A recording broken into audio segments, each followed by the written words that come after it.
Vamos então às análises econômicas dessas medidas do atual governo. A repercussão inicial para as primeiras decisões do governo Lula não foi positiva. E quem vai explicar melhor para a gente esse cenário é a nossa analista de economia, Camila Abdelmalak, que chega agora ao vivo. Camila, boa noite. O que aconteceu com o mercado financeiro nesta segunda-feira diante de todos esses acontecimentos?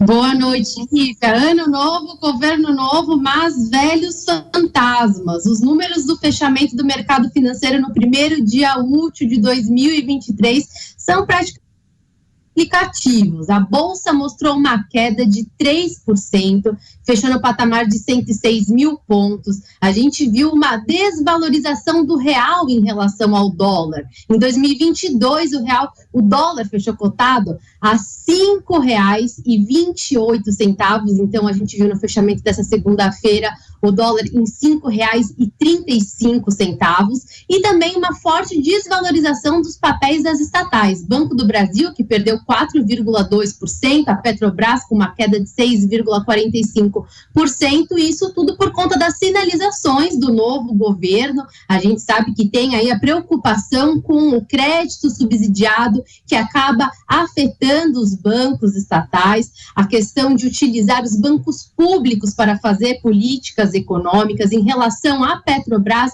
a revogação da privatização acabou trazendo cautela em relação às ações dessa estatal e também a preocupação com o futuro da condução da política de preços. Isso porque os investidores olham para um passado que não é tão distante assim no governo Dilma e lembram da política de congelamento de preços, que levou aí a um prejuízo bilionário da Petrobras em conjunto com uma série de ingerências em relação a essa companhia. Só para a gente resgatar da nossa memória, a Petrobras, o título de empresa de petróleo mais endividada do mundo, chegou a mostrar um prejuízo, uma dívida de 300 bilhões de reais, muito maior do que o valor de mercado da empresa na época. Então, toda essa incerteza vem depreciando os papéis das estatais, mas não para por aí, porque o discurso de posse do presidente Luiz Inácio Lula da Silva, ele fez uma crítica em relação ao teto dos gastos, falou que o teto dos gastos é uma estupidez, e isso não soa bem no ouvido dos investidores. Há uma grande preocupação, porque o teto dos gastos é um instrumento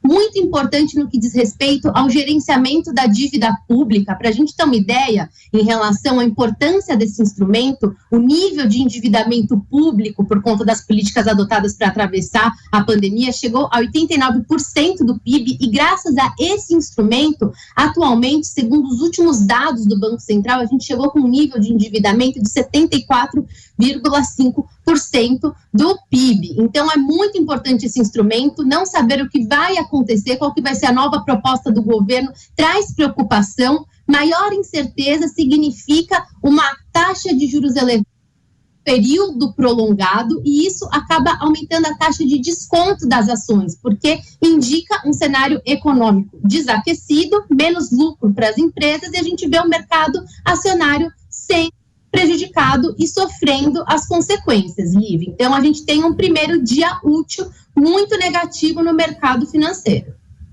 Ok, Camila Abdelmalak, que vai seguir acompanhando a repercussão dessas primeiras decisões do novo governo e vai trazer todas as análises para a gente aqui no Jornal Jovem Pan.